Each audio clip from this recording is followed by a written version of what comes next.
नमस्कार, स्वागत है आपका। आप देख रहे हैं सिंहासन का वीकेंड स्पेशल। पीओके का सिंहासन बदलने वाला है, पीओके का भूगोल बदलने वाला है, पाकिस्तान का भूगोल बदलने वाला है। भारत का वो हिस्सा जिस पर पाकिस्तान ने गैर तरीके से कब्जा कर रखा है, अवैध तरीके से कब्जा कर रखा है, बहुत जल्द वो पीओके अपने घर, अपने वतन में वापसी कर सकता है। संकेत यही मिल रहे हैं, क्या पीओके को वापस लेने का वक्त आ गया है। भीतर से बगावत के सुर उठ रहे हैं, जिसने इस्लामाबाद से लेकर रावलपिंडी तक के हुक्मरानों की नींद उड़ा दी है। और अब वहां की आवाम ने पाकिस्तानी सरकार और पाकिस्तानी सेना के खिलाफ खुलकर मोर्चा खोल दिया है। पीओके आजादी के लिए मचल रहा है। तो सिंहासन में आज की चर्चा विशेषज्ञों के साथ इस बात पर कि क्या पीओके को लेने का वक्त आ चुका है। अब जरा 20 तस्वीरें आपको हम दिखाते हैं, जिससे आप पीओके का मिजाज समझ पाएंगे कि आखिर पीओके में क्या चल रहा है। लोगों का गुस्सा 7वें आसमान पर है, लोग सड़कों पर उतरकर नारेबाजी कर रहे हैं। स्थिति इस कदर बिगड़ चुकी है कि पाकिस्तानी सेना के चीफ, जिन्हें वहां की जनता मुल्ला मुनीर कह के तंज कस रही है, अब अपनी ही आवाम का जनरल डायर बन गया है।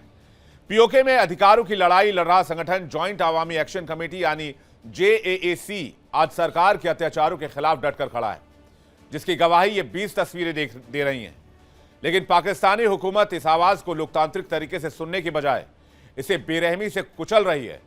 मानवता शर्मसार है, मानवाधिकारों का उल्लंघन किया जा रहा है और पूरी दुनिया खामोश है। और इनफैक्ट हमारे देश में भी जो लोग फिलिस्तीन को लेकर, जो लोग ईरान को लेकर, जो लोग गाजा को लेकर आवाज उठाते हैं, वो लोग भी खामोश हैं। जबकि भारी टैक्स, महंगाई, आटे, बिजली की किल्लत से जूझ रहे पीओके के लोगों का गुस्सा 7वें आसमान पर पहुंच चुका है। पीओके प्रदर्शनकारी सरदार अमन खान क्या कह रहे हैं, आप खुद सुनिए। ये हमें दहशतगर्द कहते हैं। ये सारे हमें जो है हमें इन्होंने जब कलदम डिक्लेयर करके हमें इन्होंने दहशतगर्द अवाम को, निहत्ते अवाम को, अस्पताल मांगने वाले अवाम को, रोटी मांगने वाले अवाम को, अपने हुकूक पर हक मांगने वाले अवाम को इन्होंने कलदम करा के दहशतगर्द करा दिया। मैं इन्हें बताना चाहता हूँ, बलोचिस्तान से पूछा दहशतगर्द कौन है, वो तुम्हारे लिए कहेगा तुम दहशतगर्द हो। KPK से पूछा दहशतगर्द कौन है, वो तुम्हारे लिए बताते हैं तुम दहशतगर्द हो।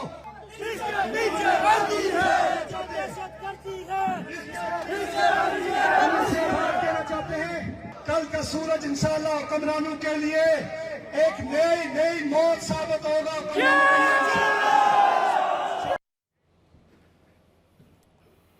जानकारों की माने तो भारत के लिए एक ऐतिहासिक और बिल्कुल सही वक्त है। पीओके की जनता खुद को पाकिस्तान के इस नरक से आजाद देखना चाहती है। भारत में अक्सर एक नारा गूंजता है, मोदी है तो मुमकिन है। अनुच्छेद 370 का खात्मा, कश्मीर का बदलता चेहरा देखने के बाद, कश्मीर में अमन और शांति देखने के बाद पीओके के लोगों को भी भरोसा है कि उनका कश्मीर भी इसी तरह कभी विकास करेगा, भारत से जुड़कर तरक्की के रास्ते पर इसी तरह से रफ्तार भरेगा।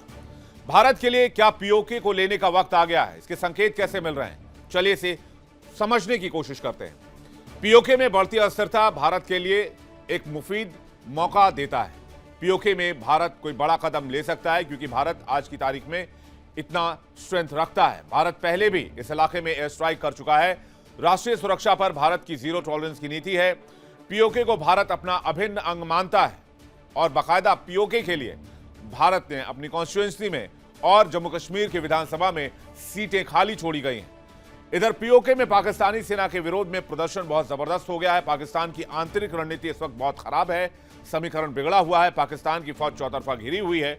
बलूचिस्तान और KP में जबरदस्त विद्रोह है, सिंध में भी पाक फौज के खिलाफ आक्रोश है और अफगानिस्तान के साथ पाकिस्तान की दुश्मनी जग जाहिर है।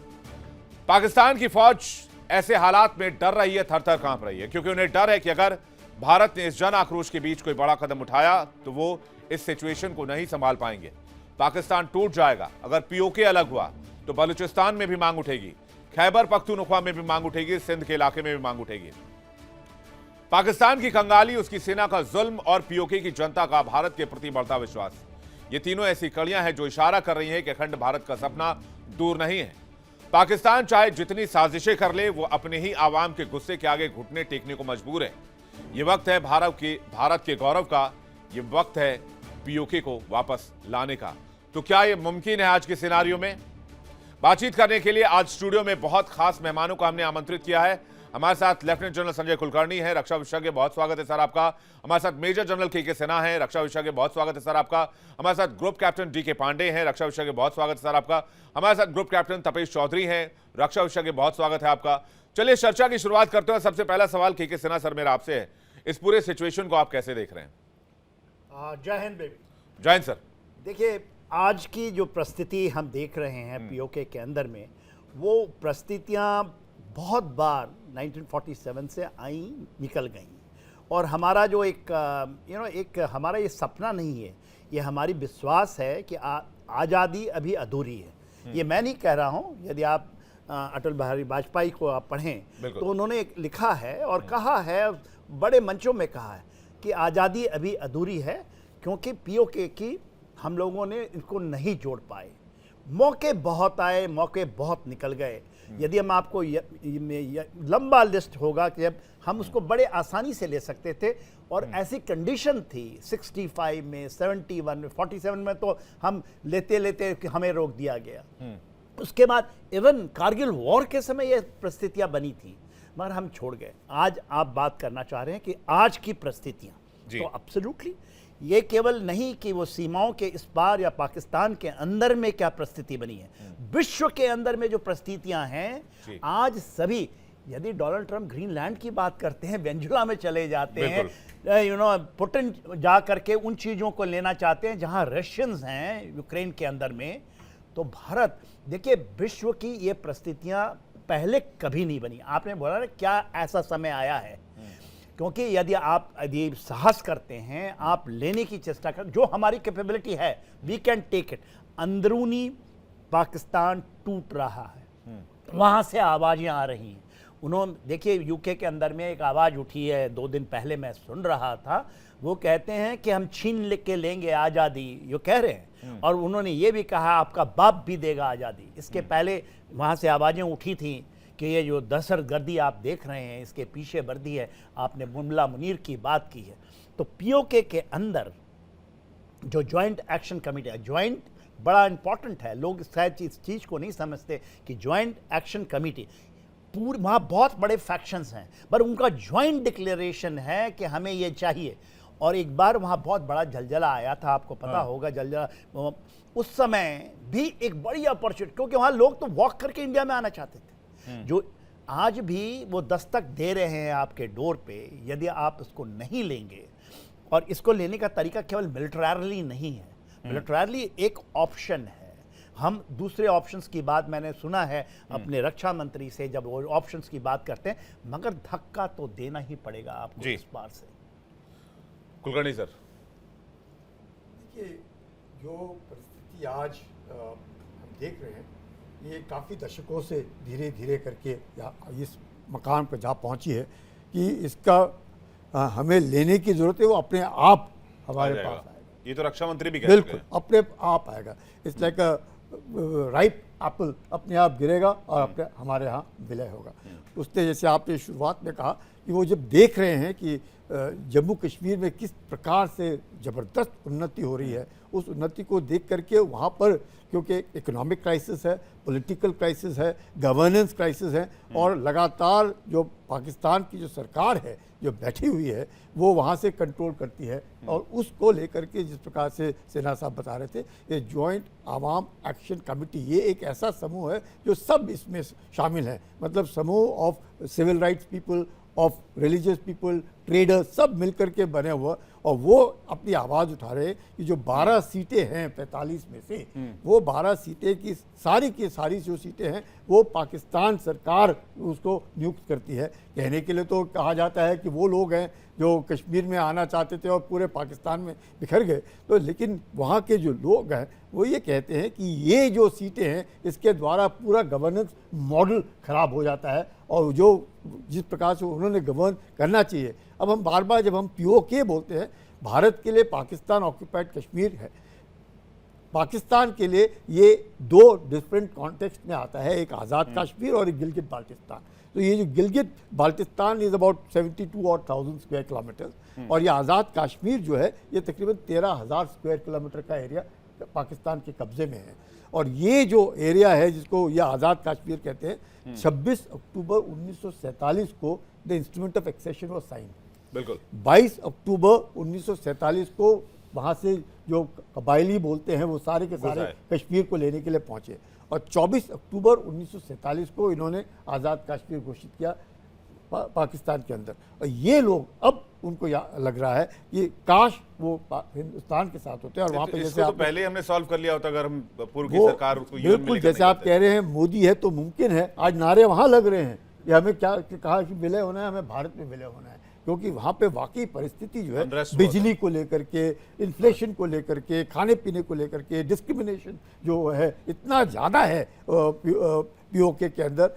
तो यही कारण है कि वो जैसे हम लोग कह रहे हैं हमें कोई कोशिश करने की ज़रूरत नहीं है। यहाँ की जो एक डेवलपमेंट मॉडल भारत के अंदर है उसको देख करके वो अपने आप विलय करेंगे, they will walk into it और it is not very difficult. मुझे लगता है समय की बात है और लड़ना झगड़ने की जगह वो अपने आप ही सारे उठ करके भारत के अंदर आकर के इनका विलय होगा, क्योंकि स्पेशली जो मुजफ्फराबाद है that is the capital. Muzaffarabad capital है, रावलकोट जो सुनने को मिलता है अपने वो तो कहते हैं मीरपुर कोट 250 लोग कोट कर रहे हैं लेकिन कहते हैं 400-500 लोगों को मारा है। बहुत जबरदस्त, बहुत जबरदस्त। और पाकिस्तान का डायर बना हुआ इन दिनों। बात क्या करता है पाकिस्तान के जो आसिम मुनीर है क्या कहते हैं, कलमे की बुनियाद पर बना पाकिस्तान, मतलब कुरान के बाद अगर कोई देश बना है कलमे की बुनियाद पर वह पाकिस्तान। और यही मुसलमान मुसलमानों को मार रहे। कौन से कलमे की बुनियाद पर बना है पाकिस्तान? ये अपने ही मुसलमान हैं सारे के सारे एक मुसलमान दूसरे मुसलमान को मारा है, वो भी पाकिस्तान के अंदर। तो आप समझ सकते हैं कितना आक्रोश है इन लोगों के बीच। नहीं, इनका कोई वो इस्लाम वाला ईमान तो है ही नहीं ना, वो तो धर्म का तो बस उन्होंने चादर ओढ़ रखा है। बिल्कुल इस्लाम से कोई लेना देना ही नहीं है। ऑपरेशन सिंदूर के पहले किस प्रकार से बात किया आसिम मुनी ने, 2 नेशन थ्योरी को लेकर के बातचीत और उकसाया और साहब पहलगाम किया, उसके बाद लेस देन 88 आवर्स घुटने टेक दिए। तो ये जो पाकिस्तान की जो फिक्रत है, ये पाकिस्तान की फिक्रत और पंजाबियों के हाथ में जो है वो लेकर के पूरे, आप बलूचिस्तान में देखिए, आप खैबर पख्तूनख्वा में देखिए, आप इधर देखिए, सब जगह वही हाल है। अफगानिस्तान में घुसकर मासूमों को अफगानिस्तान में तो हमला किया इन्होंने, पाकिस्तान ने हमला किया भी अफगानिस्तान के जॉर्डन के लिए जंग लड़ी, वहां पर उन्होंने फिलिस्तीन के खिलाफ फिलिस्तीन में जाकर मुसलमानों को मारा। तो इसका इस्लाम से कोई लेने देना नहीं है। वो तो एक पाकिस्तान एक एक्सीडेंटली बना हुआ देश भी आप इसको कह सकते हैं, जिस तरह से बन गया वो, जिसका टूटना तो तय है एक ना एक दिन। 100% इस पर कोई शक नहीं है। और ये जो बात आपकी टूटने की बात कर रहे हैं, वो जो पाकिस्तान टूटा 1971 के अंदर और 2 भाग हुए, उसके बाद जो इन्होंने जिस सोच से, और वो भी इतने कि ब्लीड इंडिया विद 1000 कट्स, अब ये नहीं समझते they are bleeding themselves and they will get themselves cut with 10,000 cuts. DK Pandey sir, देखिए महत्वपूर्ण बात यह है कि आखिर पाकिस्तान आज़ाद हुआ। जब पाकिस्तान आज़ाद हुआ तो पीओके कैसे आज़ाद होगा? और ये इतने जो है दोनों के बीच में मनमुटाव क्यों? जहाँ सी बात हो रही है जॉइंट अवामी एक्शन कमेटी की, जॉइंट निश्चित रूप से जॉइंट बना है वो क्योंकि सभी वर्ग वहाँ शामिल हैं, चाहे वो ट्रेडमैन हो या बिजनेसमैन हो, डिप्लोमेट्स हो या ट्रेडर्स हो, सारे लोग उसमें शामिल हैं, तो जॉइंट हो गए। अब एक्शन क्या है? एक्शन ये हो रहा है कि जो उनकी 3 बहुत महत्वपूर्ण मांगे हैं। हाल ही में जो रेट्स IMF के लोन के बाद जो है IMF ये ऊपर लगाया था कंडीशन की आपको वो पॉलिसी अडॉप्ट करनी पड़ेगी जो कि आपकी माली हालत को कंट्रोल करे, और उसके अंतर्गत पूरे मुल्क में जो है हर चीजों की कीमत बढ़ा देगी। इन्फ्लेशन पाकिस्तान में पहुंच गया 25, जबकि पीओके में इन्फ्लेशन रेट वो 35-40% है। जी, आई थिंक आपके ऑडियो में कुछ इशू आ रहा है, मैं एक बार तपेश जी से इसका जवाब ले लूं, फिर मैं वापस आपके पास वापस लौटता हूं। तपेश जी। विवेक जी, मेरा कहना ये है कि देखिए, जब आपके पड़ोस में कोई पड़ोसी रहता है और वो सडनली समृद्ध होता जाए और उसके पैसे बढ़ते जाएं, उसके पास नई कारें आने लगें, तो फिर आपको एक दिन ये जलन तो होने लगती है कि अंदर से यार ये आदमी ऐसा कैसे कर रहा है। इसके फिर आप ढूंढने की कोशिश करते हो कि हाँ ऐसा क्यों हो रहा है। जब सब ऐसा होता है तो वही पीओके का सवाल है। जब से JNK लद्दाख अलग हो गया, वहाँ ट्रेन पहुँच गई, वहाँ की इकोनॉमी बढ़ रही है, 5.92% इस साल में प्रोजेक्टेड है। 43,000 करोड़ रुपए JNK के लिए सरकार ने दिए इस बजट में। तो वो मतलब कंपैरिजन देख रहे हैं, तो वो कंपैरिजन एक इस समय जो आग भड़कने का कारण है, और उसमें जो आग में घी का काम किया है वो इस समय की इकोनॉमिक सिचुएशन ऑफ वर्ल्ड ने किया है कि इस समय पाकिस्तान में महंगाई चरम पे है, पाकिस्तान तो भूखा नंगा है ही है, उनके पास अपने खाने के लिए पैसे नहीं है तो वो पीओके को क्या देंगे। अच्छा, पीओके में वो जो सेंटीमेंट है अब, क्योंकि हमेशा से लूटा गया, ये तो एक्चुअली डेमोक्रेसी तो कोई है नहीं। ये जो पंजाबी आर्मी है वहाँ पे जो सिर्फ पंजाब को अपना मानती है, चाहे वो बलूचिस्तान हो, सिंध हो, गिलगिट हो, पीओके हो, उनका उससे लेना देना नहीं, तो ये तो उसके असेट्स को चूस रहे, वापस कुछ देते नहीं है, कहने को ऑटोनॉमी दे रखी है पर कोई नहीं है। तो ये बहुत बड़ा एक फैक्टर है इस समय आग भड़कने का। और मैं इस बात से सहमत हूं कि हमें वेट एंड वॉच पॉलिसी करनी चाहिए, ये अपने आप आएगा। जो 12 सीटों की बात हो रही है ना, जिसके पीछे पड़ रहे हैं कि 1947 के बाद मुहाजिरों को जो 12 सीटें वहां दी जाती है, मैं आपको बता रहा हूं, आज की स्टडी करिए, वो सब 1947 के बाद वाले लोगों के पास नहीं है। जो 1989 और 90 के बाद जो लोग वहां गए हैं, यानी कि जो आतंकवादी थे और जब यहाँ फोर्सेस ने मार मार के उनको भगाया है, उन आतंकवादियों को वहां बैठा रखा है जिसके थ्रू वो कंट्रोल करते हैं। तो उनकी डिमांड है, तो ये कोई बड़ी डिमांड तो है नहीं, पर उनको ये है कुछ देना नहीं है तो उनको मारेंगे और अपने लोगों को मारते रहेंगे और चूसते रहेंगे। दूसरा, चाइना का फैक्टर है ही है, सीपीसी की जो है उसकी गारंटी ली है इन्होंने, पीओके के थ्रू जाता है तो उसके लिए चाइना कंट्रोल्ड है, तो चाइना प्रेशर डालेगा पाकिस्तान आर्मी पे कि भाई इसको नहीं छोड़ना है और इनको कंट्रोल करना है। तो ये सब फैक्टर्स हैं जो आज की सिचुएशन खराब बना रहे हैं वहां पे, और ये सिचुएशन सही नहीं होगी, भड़केगी ज्यादा। लेकिन इंडिया को ये स्टैंड बहुत जबरदस्त लेना चाहिए, जो ले भी रहे, पूरे वर्ल्ड में इस बात का हंगामा मचा देना चाहिए कि ये गलत हो रहा है, और वाकई में गलत हो रहा है। इस सिचुएशन को मैं 1971 से भी कोरिलेट कर सकता हूं। नहीं, इंडिया ने, एमईए ने कहा है और इस कई प्लेटफॉर्म पर इसको उठाया है कि मानवाधिकारों का उल्लंघन हो रहा है वहां पर पीओके में, और उस पर पूरी दुनिया खामोश है। ये भी बड़ा अचरज में डालता है। पांडे सर कुछ कह रहे थे, आप अपनी बात पूरी कर लीजिए, फिर मैं सिन्हा सर के पास वापस जाऊंगा। पांडे सर, महत्वपूर्ण है कि वहां पर ये जो मतभेद की जब मनभेद हुआ है पीओके और पाकिस्तान के बीच में, क्यों हुआ, बहुत उसकी हम चर्चा कर चुके हैं। मुख्य जो वहाँ के राजनीतिक कारण हैं, 12 सीट की असेंबली की बात हो रही है, निश्चित रूप से उसका दोहन जिस प्रकार से किया है पाकिस्तानी बाकी जो फेडरल गवर्नमेंट में, वो वहाँ के देखिए जो बिजली पैदा होती है, पीओके का सबसे बड़ा एसेट क्या है, हाइड्रो पावर। जो पानी यहाँ गिरता है उससे प्रेशर से जो हाइड्रो पावर क्रिएट होती है, वो उस पर उत्पादन में खर्चा आता है 2 से 5 रुपए का, और वही बिजली उनको मुहैया होती है 50 से 60 रुपए के बीच में प्रति यूनिट, और जो कि बाकी देश में भी हिस्सा हो रहा है। और ये जैसा कि मैं पहले भी जिक्र किया कि IMF के लोन के बाद जो कंडीशंस बहुत स्ट्रिक्ट कर दी गई, उसका नतीजा है। दूसरी बात कि जो आटा जो था उनको मिल रहा था पहले एक घटी दरों पर, एक सब्सिडी दी जा रही थी, वो इन IMF के कंडीशंस के बाद जो सब्सिडी थी विड्रॉ कर दी गई। ऐसा नहीं कि ये जो है आंदोलन अभी जो हो रहा है वो पहली बार हो रहा है, ये 2023 में भी हुआ, 2024 में भी हुआ, 2025 में भी हुआ, 2006 में भी हुआ। 24 में जब हुआ तो कुछ हिस्सा, कुछ राशि दे दी गई और इनकी सारी मांगें मांग ली गई कि भाई हम अभी विड्रॉ कर रहे हैं, आपका जो सब्सिडी है जो हम विड्रॉ कर रहे थे उसको दोबारा हम दे रहे हैं। तो अब जो IMF के लोन के बाद साथ में देखिए, केवल IMF का लोन अकेला इस कारण नहीं है, वहाँ पूरे पाकिस्तान की जो माली हालत है, जो राजनीतिक वहाँ की परिस्थितियाँ हैं, वो आउट ऑफ कंट्रोल हैं। बताइए वहाँ क्या चीज़ जो है वो अंडर कंट्रोल है, सब कुछ तो तहस नहस है। ह्यूमन राइट की बात हम कर रहे हैं, मानवीय अधिकार के जो वहाँ पर भर्षणा, जो पूरा उसका विरोध हो रहा है, वहाँ पर प्रैक्टिकली एग्जीक्यूट नहीं कर रहे हैं उसको लोग। और अमेरिका में वो अमेरिका के साथ जाके मुनीर कहते हैं कि भाई हम समझौता करवाएंगे देशों में। अरे भाई पहले पीओके में जो लोग ग्रसित हैं, परेशान हैं, उनको तो आप बात कर लो। और वहाँ पर जो 3 मुख्य जो कहा जा रहा है कि 3 जो है वहाँ के जनरल डायर हैं, 3 लोग, एक है ब्रिगेडियर फाइक, और दूसरे हैं जो ब्रिगेडियर फाइक जो है ISI के नुमाइंदे हैं, और वहाँ के जो DG हैं पुलिस के, वो हैं ब्रिगेडियर अली समन, और साथ में जो 10th कोर है उसकी GOC chief commander in chief हैं लेफ्टिनेंट जनरल नाविस। ये तीनों ने मिलकर मुनीर के पद चिन्हों एक हुक्म का पालन कर रहे हैं। और जिस प्रकार से रावलकोट मुजफ्फराबाद में कुचला गया है, 400 कितने लोग मारे गए होंगे अभी तो? ये निश्चित रूप से फिगर जो है अनाधिकृत तौर पर 400-500 के बीच में कम से कम होगा। और जो हेलीकॉप्टर जो मारा उनका जो गिराया है Mi-17 पाकिस्तान आर्मी का, ये भी कहा जा रहा है कि ये जो हेलीकॉप्टर है वो स्टिंगर मिसाइल जो होती है, शोल्डर फायर मिसाइल आपने सुना होगा, उससे इसको टारगेट किया गया। और जम्मू कश्मीर में भी ब्रेकिंग न्यूज आई है कि अलर्ट जारी किया गया है इन्फिल्ट्रेशन को लेकर। देखिए, जब भी भारत जब तरक्की कर रहा होता है, जब चीज़ें सामान्य हो रही होती हैं, और स्पेशली जब कंट्रास्ट जो है पीओके और जम्मू कश्मीर, भारतीय जम्मू कश्मीर के बीच में बहुत ज़्यादा आता है, तो उस समय पाकिस्तान क्या करता है, वो अपने ऐसे ऑपरेशन शुरू करता है ताकि यहाँ पर चीज़ें डिस्टर्ब हों। लेकिन अभी पाकिस्तान खुद इतना ज़्यादा परेशान है, उसके पास ना रिसोर्सेज हैं, ना वो अभी शक्ति है। देखिए, इतना आसान नहीं होता ऑपरेशन प्लान करना। आप एक तरफ बलूचिस्तान से लड़ रहे हैं, एक तरफ जो है अफगानिस्तान से लड़ रहे हैं, एक तरफ आप पीओके के अंदर डिस्टर्ब है, तो तीनों एंगल पर साथ में आपको IMF के लोन के बारे में चिंता हो रही है। आपको अभी मिडिल ईस्ट कंट्री में आप सबसे जो है, क्योंकि आप फिलिस्तीन का साथ ही देंगे तो आपकी वहाँ पर आपको जो पैसे मिलने वाले हैं सऊदी अरेबिया से या बहरीन से, बाकी मुस्लिम देशों से, वो मिलना शायद नहीं पॉसिबल हो पाएगा। तो बहुत ही ज्यादा जो है क्राइसिस बढ़ा हुआ, अनरेस्ट बहुत ज्यादा, जिसे कहते हैं एक और चीज बहुत कॉमन देखी गई है के सिन्हा सर, कि जब भी पीओके में हालात खराब होते हैं या पाकिस्तान में हालात खराब होते हैं, वहाँ के हुक्मरानों को, वहाँ के जनरलों को, वहाँ के चीफ को, आर्मी चीफ को बस एक ही ऑप्शन दिखता है कि हिंदुस्तान में कुछ करा दो जिससे कि हिंदुस्तान पाकिस्तान टेंशन हो जाए और यहाँ से सारा टेंशन डाइवर्ट हो जाए। एक तो अलर्ट जारी किया गया है।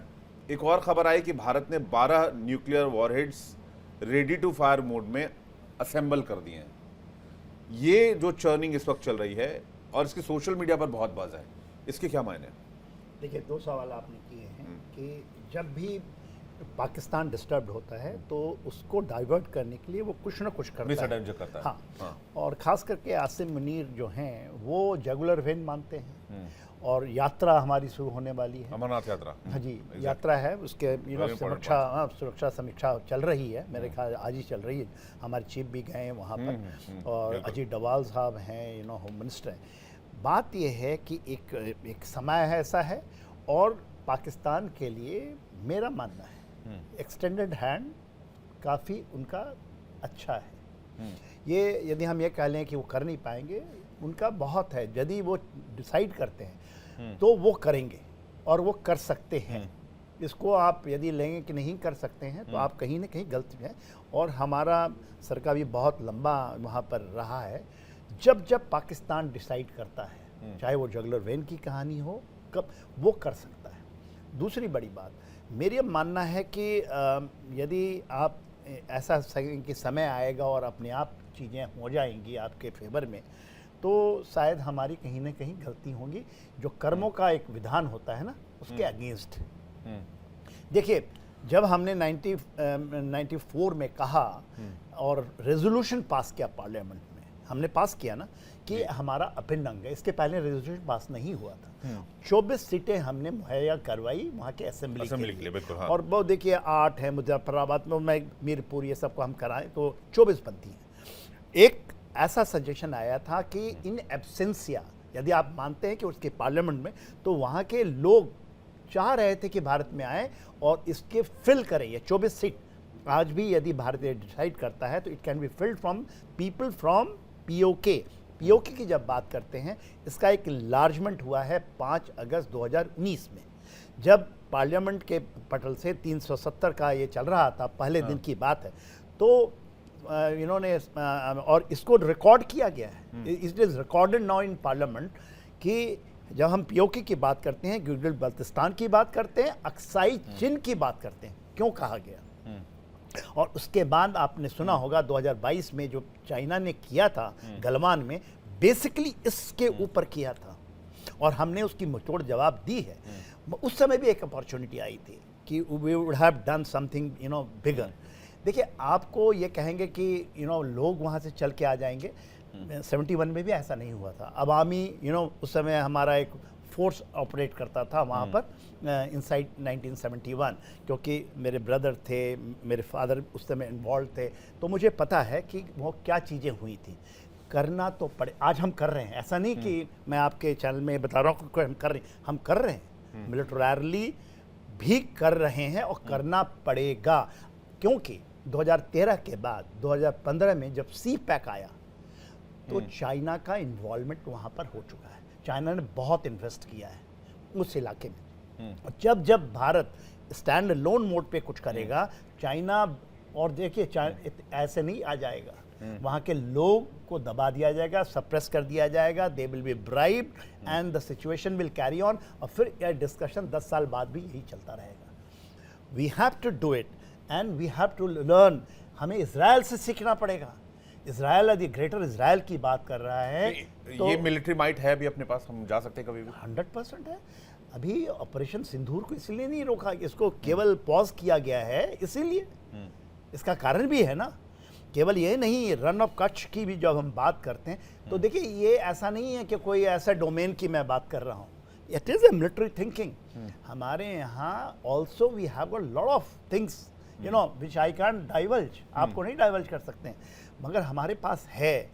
हाँ, कब करेंगे, सोचने वाले आज बैठे हैं, सक्षम हैं, परिस्थितियाँ बन रही हैं इन 21st सेंचुरी के सेकंड दशक में।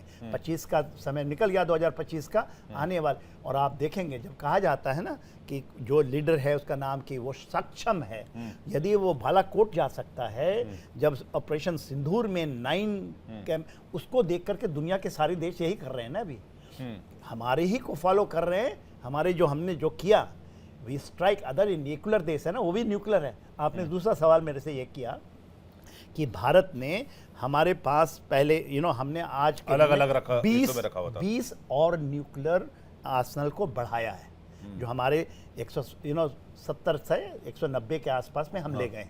और उसमें आपने कहा 12 कहा 10 डिप्लॉयड हुआ है, 10 डिप्लॉय हुआ है, 10 डिप्लॉय हुआ है। 100 ये डोमेन है, सिप्री की रिपोर्ट पढ़ लीजिए। तो वो 10 डिप्लॉय, मैं कोई ऐसा अपने मन से नहीं बता रहा हूँ या मैं कोई सीक्रेट बात, सिप्री की रिपोर्ट है, it has been deployed first time. तो क्यों लेकिन? हाँ, सिंपल है। देखिए, जब वो कहते हैं कि इसी आसिम मुनीर अमेरिका की धरती से ये कहते हैं कि हमारे पास जो आर्सेनल हैं, सवा पाव का नहीं, हम आधी दुनिया को बर्बाद कर सकते हैं। It is a big threat and should not be taken कि आसिम मुनीर पागल है, ऐसी बातें कर रहा है। He has spoken from the soil of America. China है, चाइना कुछ में input है 620 हो चुका है, 620 अभी हो गया है, और 2030 तक 1000। भारत हैज टू एक्सपोनेंशियली, आपको न्यूक्लियर देखिए, डेटरेंस है, डेटरेंस को डेटरेंस से ही आप काट सकते हैं। Second strike, third strike, fourth strike, you have to create this capability, क्योंकि कभी यूज नहीं होगा। आप ये लेके चलिए, पाकिस्तान के पास ये कैपेबिलिटी है कि नहीं, I have got a big question mark है। तो पाकिस्तान भी इस चीज़ों को समझता है कि पाकिस्तान की जो न्यूक्लियर कैपेबिलिटी है, it is in hands of someone else. It is 100% that I can आपको। अदरवाइज जब हमने कारगिल वार के पहले 98 में हमने परीक्षण किया, 15 दिन के बाद पाकिस्तान कर ले, इट इज़ जस्ट इम्पॉसिबल, क्योंकि हम लोग उस दिन सर्विस में थे। वी हैव कुलकर्णी सर भी बता पाएंगे कि वी नो कि what capability they have got. क्या अब सवाल इस बात को लेकर कुलकर्णी सर चल क्या रहा है? क्या कोई इनपुट है, कोई बड़ी तैयारी चल रही है, कुछ बड़ा होने वाला है? क्योंकि एक्सपेक्युलेशन और जो खबरें हैं सोशल मीडिया पर बहुत फास्ट ट्रेंड कर रही हैं, स्पेशली ये जो अपडेट्स हैं 12 न्यूक्लियर वॉरहेड्स वाली, और जो पाकिस्तान पीओके में जो कुछ हो रहा है उसको लेकर, भारत की तैयारियों को लेकर जो अलर्ट जारी किया गया है, अमरनाथ यात्रा भी शुरू हो जाएगी, तो उसको लेकर बहुत चीज़ें एक साथ चल रही हैं। देखिए, एक तो व्हाट्सएप यूनिवर्सिटी, सोशल मीडिया काफ़ी कुछ बोलता रहता है, पर ये जो चीज़ें हैं, ये इसके बारे में नॉर्मली बहुत ही कम लोगों को इसके बारे में मालूम होगा, क्योंकि वी कैन ओनली स्टेट कि हमारा तो NFU है, नो फर्स्ट चूज, एब्सोल्युटली, इसमें तो कोई शक नहीं है। जहाँ तक कैपेबिलिटीज़ है, इसमें भी कोई शक नहीं है। जिस तरीके से हमने अग्नि 1, 2, 3, 4, 5, 6 तक पहुँच गए हैं, तो आप समझ सकते हैं। ब्रह्मोस अपना देख ही लिया हम लोगों ने, ऑपरेशन सिंदूर में किस प्रकार से हम लोग कर रहे हैं, किस प्रकार से इस पर दिलचस्पी बाकी देश दिखा रहे हैं और हमसे ले रहे हैं। तो कैपेबिलिटी, टेक्नोलॉजिकल कैपेबिलिटी एंड इसकी जो काबिलियत है वो हमने दर्शाया है। पर जहाँ तक पाकिस्तान का सवाल है, पाकिस्तान एक आतंक का गढ़ है, इसमें कोई दो राय Pakistan will use terrorism as an instrument of state policy. अगर हमारे बीच में भारत के अंदर ऐसा तबका है जो ये सोचता है कि पाकिस्तान के साथ बातचीत करके जो अपने रिश्ते हैं सुधर जाएंगे, इम्पॉसिबल। पाकिस्तान से कभी भी अपने रिश्ते नहीं सुधरेंगे, पाकिस्तान के साथ इसी तरह चलता रहेगा। दिक्कत ये है कि पाकिस्तान में जब जब इस तरह के प्रॉब्लम होते हैं, वो हिंदुस्तान को हिट करने की कोशिश करता है, और वो थ्रेट इस बार भी मैं महसूस कर पा रहा हूं।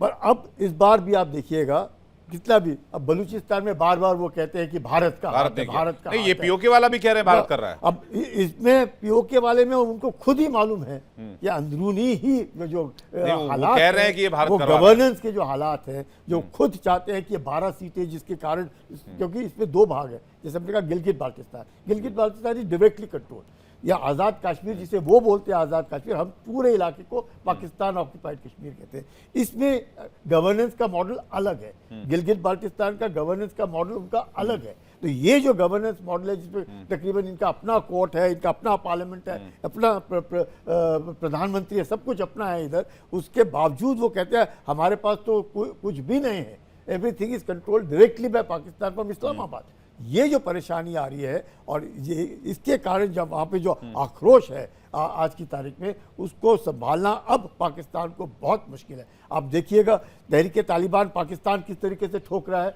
बलूचिस्तान लिबरेशन आर्मी किस तरीके से ठोक रहा है, यहाँ पर देखिएगा जेएसी जो बिल्कुल मुझे ही याद है, आप याद करेंगे पहलगाम वाला जब मैटर हुआ था, पहलगाम वाले मैटर के समय में पीओके में बहुत अनरेस्ट था, और स्पेशली आप वहाँ पर पाकिस्तान के अंदर बहुत अनरेस्ट था टुवर्ड्स अमेरिका और पाकिस्तान के हुक्मरानों की जो सांठगांठ चल रही थी, और जो ईरान में जो कुछ हो रहा था या फिलिस्तीन में जो कुछ हो रहा था, तो पाकिस्तान के लोग अपनी सरकार के विरोध में आ गए थे। तो उन चीज़ों को डाइवर्ट करने के लिए कहते हैं लोगों ने कि भाई पहलगाम किया गया और उसके बाद इंडिया, वो सारी चीज़ें खत्म हो गई, सारी चीज़ें दब गई पाकिस्तान के अंदर। देखा आसिम मुनीर के जो स्टेटमेंट है, शिया लोगों को उसने क्या कहा अपने ही देश में कि अगर आप अपने देश पे भड़क रहे हैं, इस तरह के जुलूस निकाल रहे हैं क्योंकि वो खामेनी उनके सुप्रीम लीडर मारे गए, तो आप ईरान में जा सकते हैं। हाँ, ये कहा है बिल्कुल। और मुझे एक और चीज याद आ रही है, पहलगाम हमले के ही समय इमरान के जो सपोर्टर्स थे वो पाकिस्तान की सड़कों पर उतरे हुए थे, और उनपे हेलीकॉप्टर के ऊपर जो मशीन गन लगाई होती है बिल्कुल उससे फायरिंग चल रही थी, तो वो उसको कंट्रोल करने के लिए उन्होंने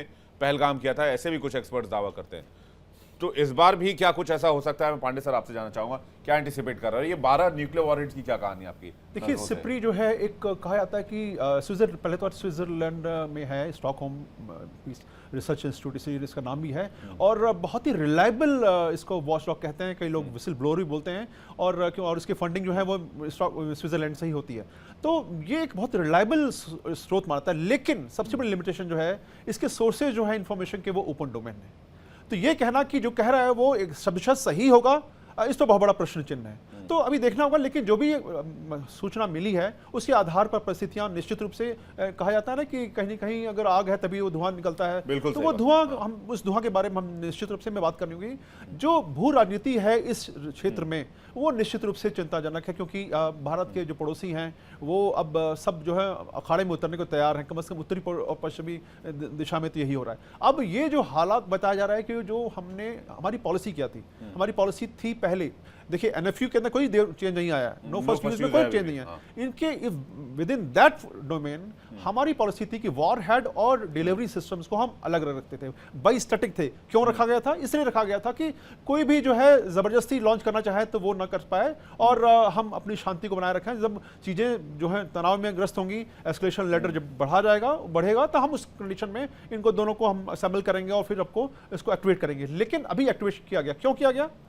क्योंकि अब ऑपरेशन सिंदूर तो जारी है ना, और साथ में जिस प्रकार से चीन और टर्की ने पाकिस्तान का सहयोग किया है, तो क्या अमेरिका जो कि इस समय उनका बिल्कुल लंगोटिया यार बन के घूम रहा है, दोनों देश किस प्रकार से उनके बीच में जो है वो दोस्ती हो रही है, जो कि असामान्य कही जाएगी। सामान्य स्थितियों में ऐसी कूटनीतिक दोस्ती नहीं होती, लेकिन असामान्य परिस्थितियों में कहाँ क्या लिया दिया जाएगा उसके बारे में हम कुछ कह नहीं सकते। तो इसलिए हमें हर प्रकार की जो है चुनौतियों का सामना करने के लिए तैयार होना पड़ेगा। तो ऑपरेशन सिंदूर ऑन है, जो भू राजनीति जो बदल रही है, एक तरफ बांग्लादेश में क्या हो रहा है हम देख रहे हैं, नेपाल में क्या डिस्टर्बेंस वो भी देख रहे हैं, किसी तरह हमने श्रीलंका और मालदीव्स को कंट्रोल किया। कोई बड़ा थ्रेट भी आप एंटिसिपेट कर रहे हैं, महसूस कर एक और चीज बता, एक और मैं यहाँ डॉट कनेक्ट करता हूँ, पाकिस्तान के अंदर जो कुछ हो रहा है वो तो हो रहा है। 3 भारतीय जहाजों पर अमेरिका ने एयर स्ट्राइक की है और उनको सिंक कर दिया होर्मुज में।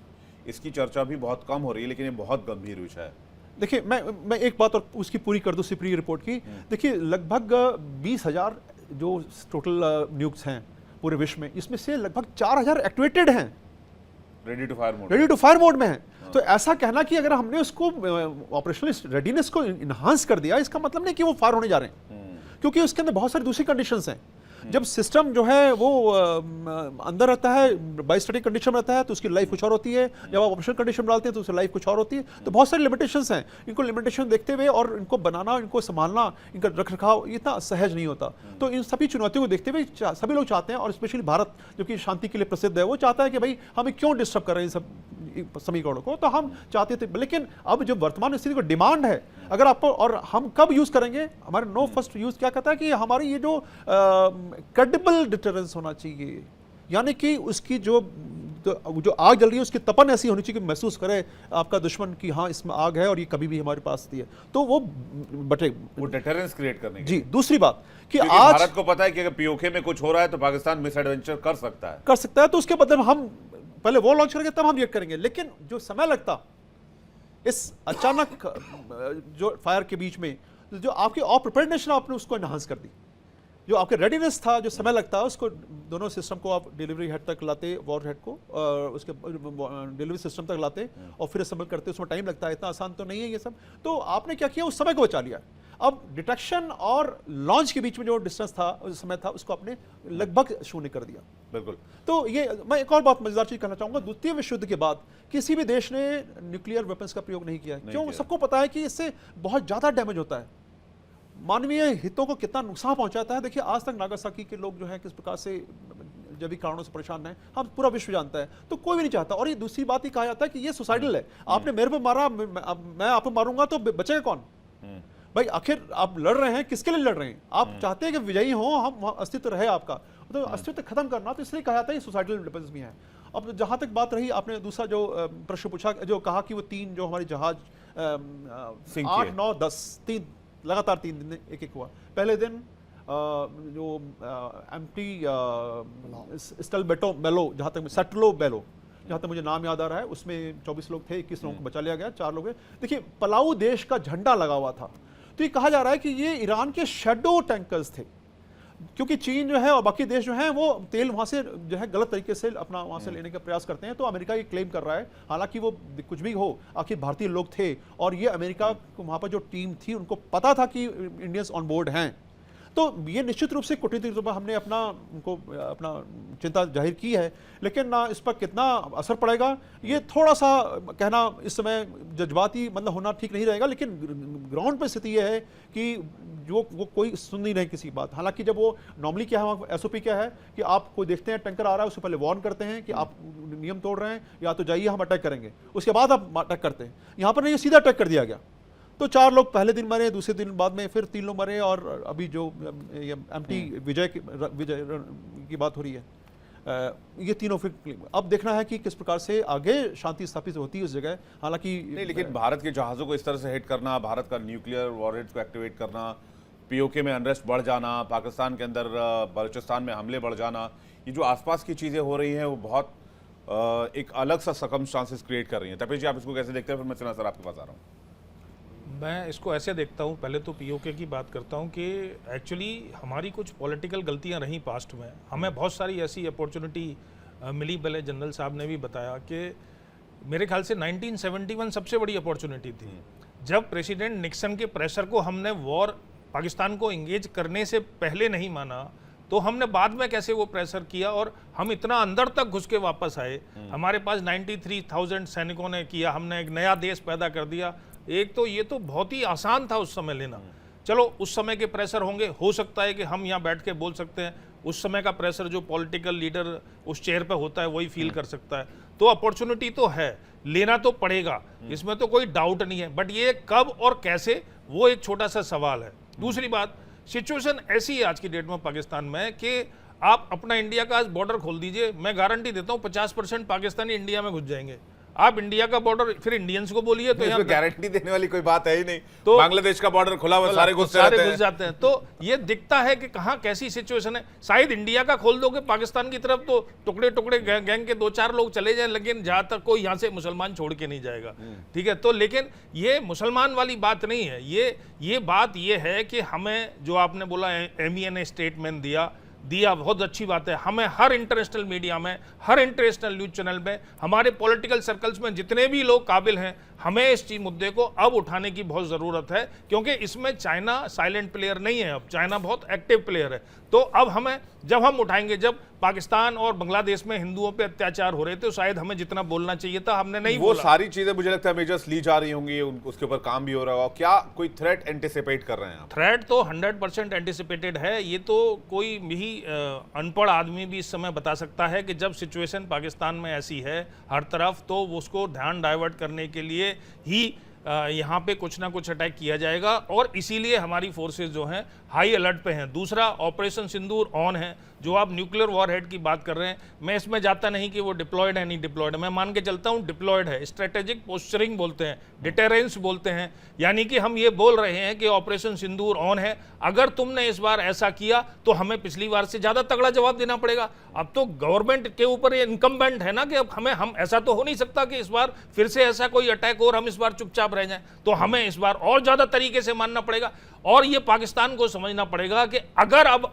उन्होंने कुछ इस तरह का मिस एडवेंचर किया तो शायद वही अपॉर्चुनिटी होगी हमारे पास पीओके को शामिल करने की। समझ जाए तो फिर पाकिस्तान कैसा जी 1947 से तो समझाने की तो कोशिश कर रहे हैं। के सर कुछ कहना चाह रहे थे? के सर देखिए विवेक जी, दो बातें हैं। एक तो पीओके के संबंध में है। देखिए मेरा पर्सनल एक्सपीरियंस है कारगिल वॉर के अंदर में। मैं नहीं बताऊंगा, मगर मैं इन्वॉल्व हूँ उसमें। हम लोग अक्रॉस पाकिस्तान में, गिलगित बल्तिस्तान के अंदर में, और आज भी वो इलाका हमारे पास में है, मगर हमारे इतनी हिम्मत नहीं होती है कि हम उसको अपने मैप के अंदर दिखा पाए। नहीं दिखाते हैं, उसके जिक्र तक करने की जरूरत नहीं करते हैं। तो आपने एक बात कही कि पॉलिटिकल विल, क्योंकि उस समय पॉलिटिकल विल कुछ हो या हमारे अपने भी जो हुक्मरान हैं, मिलिट्री लीडरशिप भी कहीं न कहीं पीछे थोड़ा सा फंबलिंग करती है, जो भी कारण है। उसका सबसे बड़ा उदाहरण कैलाश रेंज के ऊपर भी है। बिल्कुल, कैलाश रेंज पे हम गए थे, अभी आपने देखा एक कंट्रोवर्सी चल रही थी कि फायर करें ना करें, टैंकें आ रही थी, तो ये उसको रिवील करना तो ये दिखाता है कि we are not that much. देखिए, आपको ज़मीनी हकीकत वो है जो आप ईरान के अंदर देख रहे हैं। हिम्मत करनी पड़ेगी, और हिम्मत, मेरा ये मानना है, चीज़ें ऐसे नहीं हो जाती, चीज़ों को करना पड़ता, और भारत शायद कुछ कर रहा है। मैं नहीं बता सकता कि आपको चैनलों पे, भारत कुछ कर रहा है। दूसरी बात, जो बात है, बहुत सारा मिसनॉर्म है आपके दर्शकों को जी। जो 3 भारतीय शिप वाली, तो भारतीय शिप नहीं है ये शिपें हैं पुलाव वाले, जैसे बताया वहाँ का। और पहले तो ये मडगास्कर की बात चल रही कि उसका फ्लैग था, फिर सेंटकॉम ने वहाँ पर क्लियर किया कि ये पुलाव है, वो है सैंक्शन शिप्स हैं जो कि शैडो पावर का हिस्सा है। पर भारत ने इसको बहुत पहली बार डिमार्च उन्होंने सरगाई गौर जो हैं उनको तलब किया था, मगर वो है नहीं, तो उनके सेकंड जो हैं उनको तलब किया, और आज फिर सेकंड 36 घंटे के अंदर में सेकंड बार कर रहा है। ये कभी नहीं हुआ अमेरिका के संदर्भ में। चीज़ें वही नहीं हैं जो कि आप देख रहे हैं सरफेस पे। 3 दिन बाद G7 का मीटिंग है फ्रांस में, प्रधानमंत्री जा रहे हैं, उनका डोनाल्ड ट्रंप से शायद मुलाकात है। फोर्स किया गया है कि एक ज्वाइंट एक फोर्स बन रही है, मैरीटाइम फोर्स, जो कि रिप्लेस करेगी अमेरिका के जो अभी उन्होंने नेवल ब्लॉकेड लगाई है, और वो फोर्स कर रहे हैं कि Indian navy and Indian military should also join. Bharat ने कह दिया है नहीं करेंगे, simple and clear cut, we will not join any joint forces there. और यदि प्रधानमंत्री जाते हैं, क्वेश्चन मार्क है, यदि वो जाते हैं तो भारत अपना पक्ष रखेगा कि हम क्या समझते हैं स्टेट ऑफ हार्मोस में।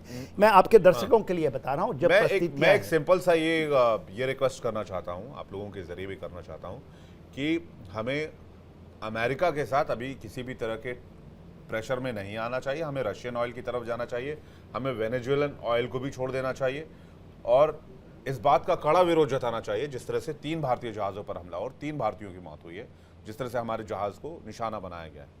आज उभरती हुई फिर से करेक्शन करना चाहूँगा। भारतीय जहाज नहीं है, भारतीय क्रू मेंबर्स हैं, भारतीय crew members उनके लिए भारत ने एक इतना जलवीर- बड़ा कदम उठाया है। फिर से मैं बताता हूं, 2 बार 36 घंटे के अंदर में डिमार्च अमेरिका के, कभी भारत ने 71 की लड़ाई में भी डिमार्च नहीं किया था 7th फ्लीट आने के बाद। तो बहुत बड़ा कदम है और ये दिखाता है कि हम कितने, और आप 3 दिन के बाद शायद आप डिस्कशन करेंगे जी। जब हम अपना पक्ष वहां रखेंगे G7 में, फ्रांस में रखने वाले हैं। यदि प्रधानमंत्री जाएंगे तो भारत अपना पक्ष रख रहा है कि हमें क्या चाहिए, और ये दर्शाता है स्ट्रैटेजिक ऑटोनॉमी हमारे जो है ना हमारे इसके अंदर में, और ये दिखाता है उभरता हुआ भारत, और यही दिखाता है जो आप कहते हैं कि मुमकिन है, पीओके भी मुमकिन है आज। बिल्कुल, पीओके भी मुमकिन है और G7 में क्लास भी मुमकिन है कुलकर्णी सर। लेकिन मेरी जो चिंता है वो पाकिस्तान के मिस एडवेंचर को लेकर है। ये पाकिस्तान जो है उसका न्यूक्लियर ब्लफ तो हमने पहले कॉल आउट कर दिया। हाँ, कारगिल भी किया हम लोगों ने, कुछ नहीं कर पाए। ऑपरेशन सिंदूर किया, nuclear bluff was called out. जहाँ क्या न्यूक्लियर की बात आती है, इट्स मैड बोलते हैं, म्यूचुअली अश्योर्ड डिस्ट्रक्शन। सवाल नहीं पैदा होता। इतना सब कुछ युग में हो रहा है, देख रहे हैं यूक्रेन और रूस के बीच में क्या हो रहा है, रूस अमेरिका, ईरान, इजराइल, ईरान, सब क्या हो रहा है सब देख रहे नहीं हैं। सर, सारे दिक्कत ये के नहीं सारे है। न्यूक्लियर। दिक्कत ये है कि फैनेटिक लोग हैं, कट्टरपंथी हैं, यही कारण जिहादी है, मानसिकता है। यही कारण है कि अमेरिका उनको लगता है कि मरने के बाद ज्यादा अच्छी लाइफ है। नहीं, ये प्रॉब्लम है। आप जो कह रहे हैं यही कारण है जो अमेरिका बार बार ये कह रहा है कि ईरान को हम न्यूक्लियर होने नहीं देंगे। उनको उन सवाल ही कट्टरपंथियों को नहीं लगता है कि पैदा एक एक मुसलमानों का ख्याल 72 हूरें रखेंगे वहां, यहाँ पर तो कुछ भी नहीं है तुम्हारे लिए। अब इस मानसिकता को अब कैसे, अब वो न्यूक्लियर ही दाग दे तो उनका क्या प्रॉब्लम, मर के तो वहीं जाना क्या फर्क पड़ता है। ये है कि let's not even get into what मजहब में ना जाकर के भी हम कहें, पर न्यूक्लियर जो है ये सारी चीज निकल के वहीं से आ रही है सर। इसमें कोई शक नहीं, इसमें कोई शक नहीं है। पर पाकिस्तान के पास न्यूक्लियर है ना, हाँ, बिल्कुल। पाकिस्तान न्यूक्लियर है, इस्लामिक देश है, हिम्मत है इस्तेमाल करने की? इस्लामिक तो नहीं है सर, इस्लामिक देश नहीं है सर। पाकिस्तान टोटली थालिक बैंगन, हाँ? जिधर डॉलर उधर उधर पाकिस्तान। वो तो बात अलग है कि पर उनके फील्ड मार्शल क्या कह रहे हैं, हम कलमे की बुनियाद पर बना है हमारा पाकिस्तान। तो बेवकूफ बनने कलमे के लिए इसीलिए। बेवकूफ पाकिस्तान आज की तारीख पे किसी की भी गोदी में जाके बैठे 24 टाइम्स, तो IMF ने बेल आउट किया उसको 24 टाइम्स। अगर चीन ने फॉर द CPEC अगर $60 अरब इन्वेस्ट किए हैं from Gilgit Baltistan to go to Gwadar, आपको लगता है चीन ने तो आप पाकिस्तान के ऊपर कब्जा जमा लिया है ना? नूर खान एयर बेस पे अगर आप देख सकते हैं, जो उपराष्ट्रपति अमेरिका के वहाँ पे लैंड कर रहे हैं, अपना ब्रह्मोस भी उधर लैंड करके बर्बाद किया है कि नूर खान को, और उसके बगल में किनारा हिल में पाकिस्तान के न्यूक्लियर। ये क्या दर्शाता है? One knee not speak but under current सबको मालूम है कि क्यों उधर लोग पहुंचे हैं, क्यों ईरान का एयरक्राफ्ट उधर खड़ा है, क्या हो रहा है, ये सब जानते हैं। सबकी निगाहें सबके ऊपर है।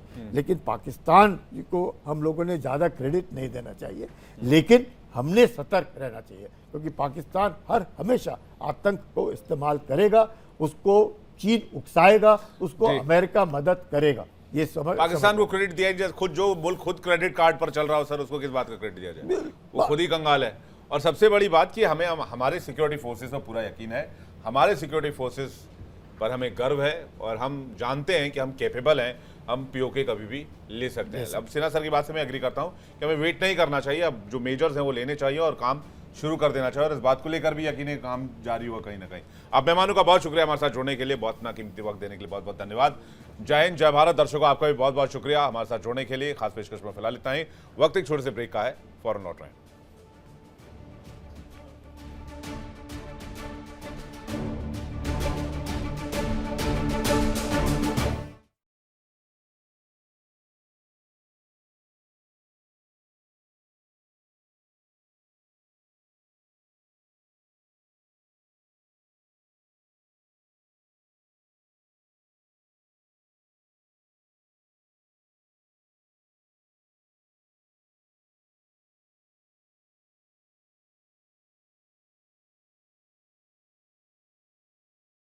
देखिए इंडिया डेली 24/7 अब आपके स्मार्ट टीवी पर।